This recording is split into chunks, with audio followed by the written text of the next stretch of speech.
Bonjour à tous. Alors aujourd'hui, je réessaye le Sutcliffe Royal Viking que j'avais essayé il y a un peu plus d'un an au bord de la mer.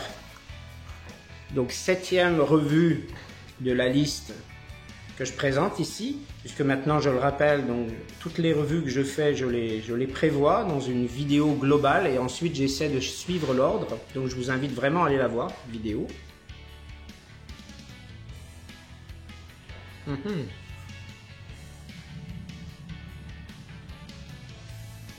Un tabac très doux.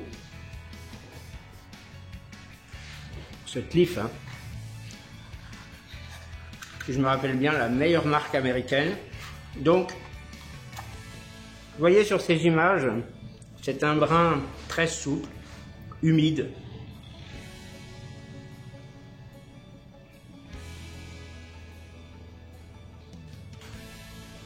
Il faut bien prendre le temps de l'allumer.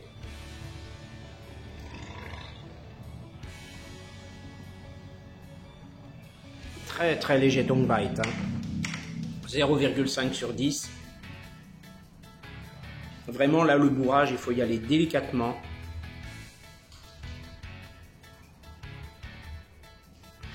Parce que les brins sont très souples. Donc si on tasse un peu trop, ça a tendance justement à être trop serré, trop compressé. Et là, ben, il est bien, hein. Effectivement, la dernière fois au bord de la mer, j'avais eu une perception bien particulière à ce moment-là. Et donc, je vais le réessayer. Je l'ai dit dans la vidéo que j'ai présentée parce que je sais très bien qu'on peut avoir une perception différente selon les circonstances, quand c'est dehors, selon la pipe, quand c'est à l'intérieur. La dernière fois en plus, quand c'était dehors, au bord de la mer, je marchais. Les brins sont restés très souples, très humides, très bien en fait. Une hygrométrie très agréable. Même j'aurais pu laisser sécher. Mais là, non. Il est extrêmement doux en bouche, extrêmement doux à la fumée. Les yeux, le nez, c'est pas du tout irritant. Le tongue bite, c'est parce que je dirais au début, faut insister un petit peu quand même parce que les brins, vu l'état des brins,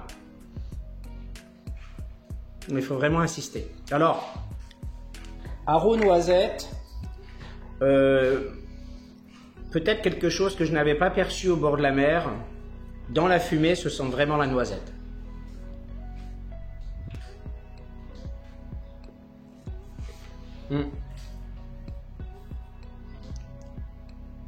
Très agréable, très doux. Ça chauffe très vite. J'ai tendance à tirer un peu parce que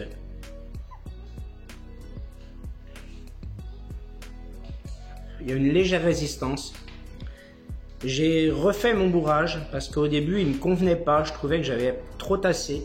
Bien que je sentisse l'air passer, je peux dire que vraiment j'avais l'impression que c'était trop. Il y avait trop de résistance. Là il y a moins de résistance, mais j'ai encore l'impression qu'il y en a légèrement trop. Mais non, ça va, on entend bien l'air passer. Alors, toute proportion gardée, il me rappelle un peu l'Asbo Black, mais en mieux, en meilleur. Dans l'Asbo Black, il n'y a pas de beurrelet, je crois. Dans celui-là, oui. Mais un beurrelet qui est très brun. On l'a vu dans les images. Elle est très généreuse. La fumée est très épaisse, très généreuse, donne de belles volutes. Ça fume très bien. Voilà, là elle est vraiment bien lancée. Bon, quand je dis que ça chauffe, oui, ça va, ça chauffe. Effectivement, on va arrêter d'aspirer un petit peu. Toujours tasser, hein. Donc tout à l'heure, la première fois, j'ai vraiment tassé doucement, sans appuyer. En revanche, sensation tout de même que, oui, là, ça a déjà bien diminué depuis le début de mon fumage. Alors, goût du tabac en bouche, je dirais franchement discret. Ouais. On n'a pas pour l'instant à proprement parler un goût de noisette, hein. On a du goût de tabac, mais c'est loin d'être envahissant. Là, elle est bien lancée. Là, elle est bien. Franchement, elle est bien allumée. Le tirage est correct. Franchement, il est, moi, je dirais presque parfait en définitive. Donc, je pense que mon bourrage est bien, finalement. Hein.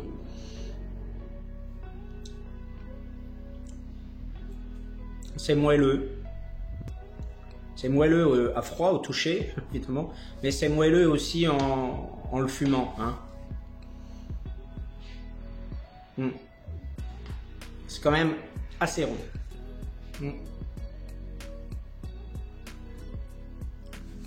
C'est rond, c'est-à-dire que c'est agréable en bouche. Je dirais, voilà, c'est pas âcre, c'est pas agressif, c'est pas sec ou asséchant. Non. Mais juste bien. Alors on a cette odeur caractéristique à froid qui se retrouve, je trouve, franchement, dans la fumée.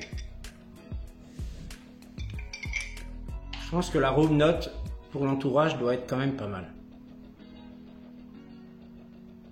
Je vous dis, c'est un délice. Tout de suite, moi je dirais à la limite tout de suite, un tabac pour débutants, oui, parce que c'est bien, c'est correct. Je pense pour débutants, mais le faire sécher 10 minutes, un quart d'heure à l'air libre avant de bourrer la pipe, ça pourrait être bien. Ça fume bien, regardez. Vraiment, il est très qualitatif. Il se fume très bien et toujours cette odeur, voilà, c'est stable en fait. La perception au fumage est très stable. L'impression que ce tabac se comporte d'une façon relativement linéaire. D'aucuns pourraient dire que c'est un peu ennuyeux, mais en définitive, comme c'est qualitatif, que c'est agréable, que c'est goûteux et que ça sent bon, pour le fumeur en tout cas, on ne se lasse pas, je pense, pour l'instant. En tout cas, moi ça va. Je ne fumerai pas que celui-ci, hein, parce que j'aime bien varier, mais franchement, ce tabac, on peut dire vraiment que c'est une réussite. De toute façon, c'est un tabac qui se vend au poids aux États-Unis. Alors j'ai remarqué aussi, quand vous allez voir sur certains sites de vente américains, donc je le précise, ces sites de vente ne font pas de vente à distance en Europe. En principe, officiellement, ils ne sont pas censés le faire. Il y en a peut-être qui le font, mais il y en a qui ne le font pas. Donc, la majorité ne le fait pas. J'avais écrit à Boswell, et Boswell, pendant un temps, livrait ses tabacs et ses pipes, et il ne le fait plus. En Europe, il ne le fait plus. Donc, ce qu'il faut bien se dire, c'est que la douane, elle, si elle prend la marchandise, on va pas venir vous trouver chez vous, toc toc toc, vous devez une amende douanière ou quoi. Non, on va juste prendre votre marchandise et pour peu que vous ayez commandé pour une grosse quantité de tabac, donc plus la quantité de tabac est grosse, plus la somme investie est importante, ben vous aurez perdu et la marchandise et l'argent. Il y en a à qui ça arrive, il y en a à qui ça n'arrive pas. Donc je termine, quand vous allez voir sur ces sites, vous voyez que en fait, selon la quantité que vous allez commander pour ces tabacs qui sont vendus au poids, il y en a beaucoup, il y en a vraiment beaucoup, il n'y a pas de proportion en fait. Quand vous commandez 1 ounce, c'est pas le même prix proportionnellement parlant que 2 ounces. Sachant que 1 ounce, ça fait à peu près 26 grammes. Hein. 26 grammes, 36,95 je crois. Donc si vous prenez, donc, on va dire ce qui correspond à nos sachets communs ou nos boîtes communes, à nous c'est 50 grammes quoi. Donc 2 ounces, c'est un peu plus que 50 grammes. Évidemment c'est très faible en prix par rapport à la France, je peux vous le dire. Des tabacs comme ça de grande marque, c'est impressionnant, c'est pas cher. Après il y a la livraison, c'est pour ça qu'il faut que si vous passez une commande chez un fournisseur ou un distributeur qui veut bien livrer en France, il faut quand même tenir compte des frais de livraison minimum, c'est à peu près 25 €. Donc, de toute façon, on y gagne de toute façon. De toute manière, c'est obligatoirement on y gagne. Même, j'allais dire, pour 60-70 € de commande, on y gagne. Parce que je ne vous raconte pas le nombre de tabacs qu'on peut avoir. Mais, c'est interdit de le faire. Donc, il y en a qui le font. Donc, je dis simplement que oui, c'est interdit. Moi, je ne le fais pas. Je ne me risque pas. Tous ces échantillons que j'ai eus, c'est vraiment des échanges, des dons, depuis le début de ma chaîne. Bon, la cadence d'échange et de dons s'est un petit peu étouffée, amoindrie bien sûr avec le temps, mais j'en ai encore de temps en temps. Et la plupart du temps, je ne connais pas la provenance. Pas directement, parce que c'est par intermédiaire souvent, ça m'est arrivé. Il y a une vidéo d'ouverture de colis que j'avais faite par exemple, j'en parle déjà. Et vous voyez, là je parle tranquillement, et en même temps, je fume tranquillement, je déguste, je ne suis pas du tout incommodé, loin de là. Il y a un plaisir de fumage qui est présent, c'est vraiment rond, moelleux, mais pas autant que le Reiner Professional, par exemple. Ou si je me rappelle bien aussi, qui m'avait bien plu parce qu'il était rond et il sentait super bon, c'était le Savinelli. Savinelli Black Cavendish. Mais là, franchement, ce que je peux vous dire, c'est que au niveau fumage, rondeur, en bouche, à la fumée, ça sent bon, c'est agréable, ça vient pas vous irriter. Le fumage est stable. Je lui reproche tout de même de se consumer relativement vite, voire assez vite. Mais c'est agréable. Et alors, ça vole un peu, mais pas beaucoup par rapport à certains. Donc, non. Vraiment, réussite de Sutcliffe. Ça sent bon, ça rappelle vraiment une odeur dans la fumée de noisettes grillées. Donc, ce tabac tient ses promesses. Et, je dirais même plus, il tient ses promesses par rapport à sa composition. Parce que le Burley, c'est quand même un tabac qui est quand même réputé pour donner un certain corps. Je veux dire, c'est pas un tabac innocent, c'est pas comme un full Black Cavendish, par exemple. Hein. Ou un Black Cavendish Virginie, par exemple. Il n'est pas doucereux, je dirais qu'il est presque doucereux, il est moelleux et doux, et fin quand même, une finesse forcément dans les tabacs Sutcliffe, mais il n'est pas doucereux au point d'être ennuyeux. Non, non. Il est présent. Donc il y a ce corps qui est là, cette odeur très agréable, présente, qui s'affirme. Ce goût qui, lui, effectivement, on a quand même l'impression qu'il y a une correspondance goût-odeur, hein, tout de même, et toujours également stable à cet égard. Et c'est tout simplement très bien. Il a un petit caractère, il s'affirme bien dans la douceur. Voilà. On va pas dire que c'est un tabac anglais avec une certaine virilité, loin de là, mais c'est un tabac qui affirme vraiment, c'est promesse. Et la fumée, elle est super généreuse, vraiment, les volutes sont très jolies. Là, je le vois mieux à l'œil nu qu'au retour vidéo, mais franchement, je peux, hein, croyez-moi sur parole, regardez ça. Et la fumée, elle m'arrive là, je suis pas incommodé, je suis pas irrité, rien. C'est agréable à respirer, même directement presque. Alors, je n'inhale pas la fumée comme ça, je le fais pas. Hein. C'est simplement dans la respiration normale, même si on respire un peu, il y a certains tabacs qui font tousser. Là, non, pas du tout. C'est vraiment très doux. C'est très doux, mais ce que j'aime, c'est ce contraste entre cette douceur et l'affirmation de soi de ce tabac, qui affirme son petit corps quand même, tout en délicatesse, tout en finesse, qui affirme ses saveurs bien présentes, tout en délicatesse, tout en finesse. Vraiment, hein. C'est les mots qui me viennent, les mots que je peux mettre sur mes impressions par rapport à ce tabac. Il y a aussi le côté combustion qui est rapide quand même, je trouve. Pas extrêmement rapide, hein, j'ai vu pire, mais rapide quand même. C'est vraiment très agréable.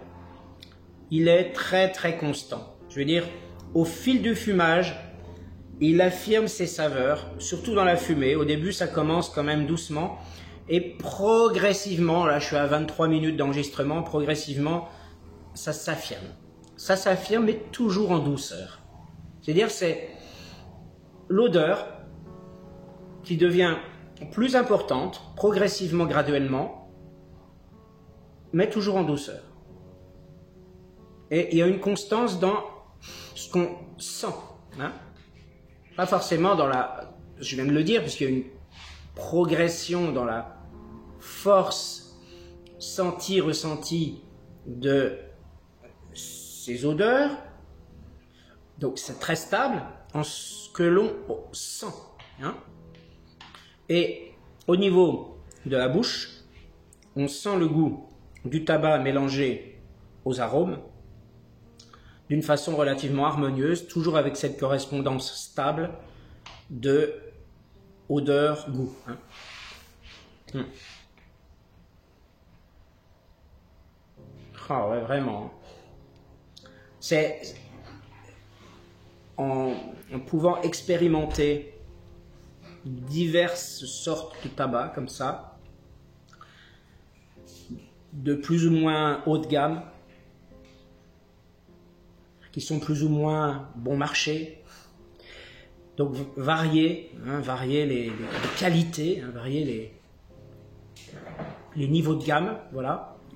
Que vraiment on se rend compte qu'il y a effectivement des tabacs haut de gamme et des tabacs moins haut de gamme.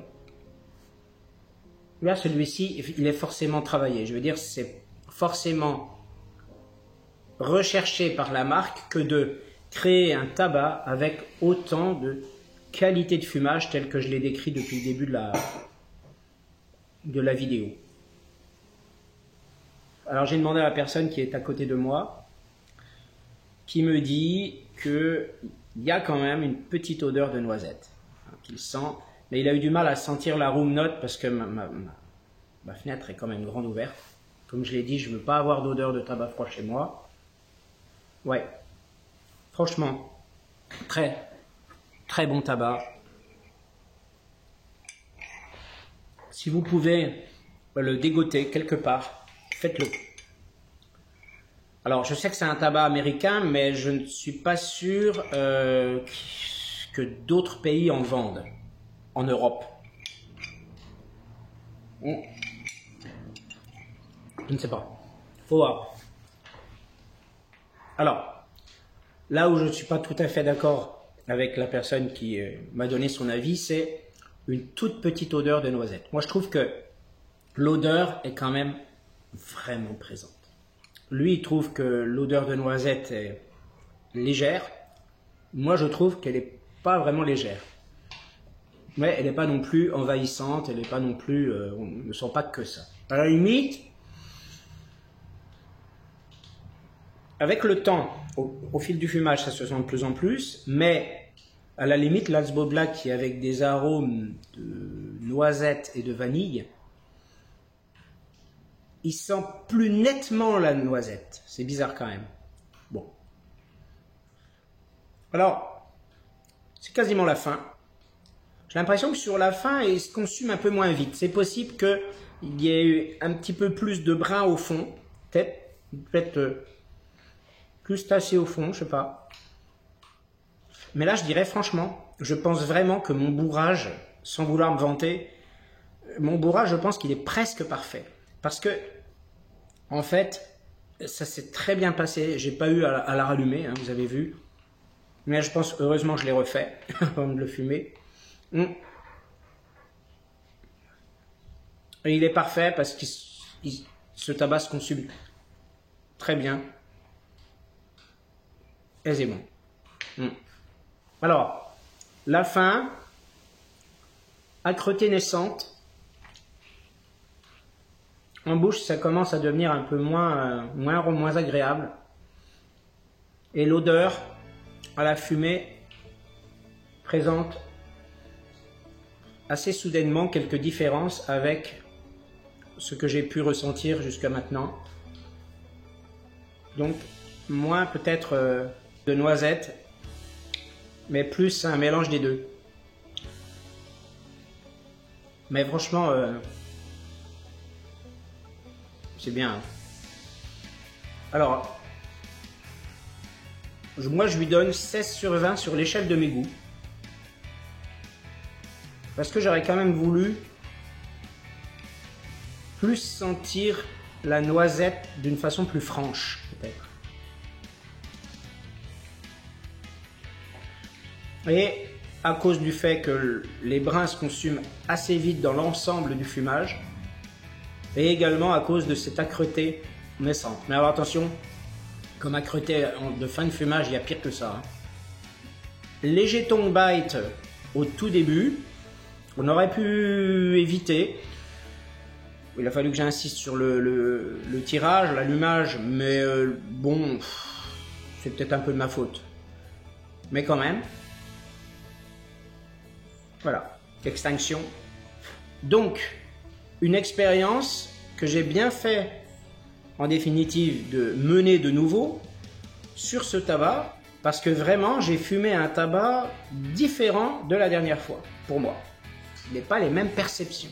J'avais bien vu que c'était un tabac qui avait une certaine douceur, mais de le fumer au bord de l'eau comme ça, en pleine nature et de surcroît parfois en marchant, il n'y a rien à faire, mais effectivement, c'est pas la première fois que je le constate, surtout en marchant, on n'a pas la même perception de la chose.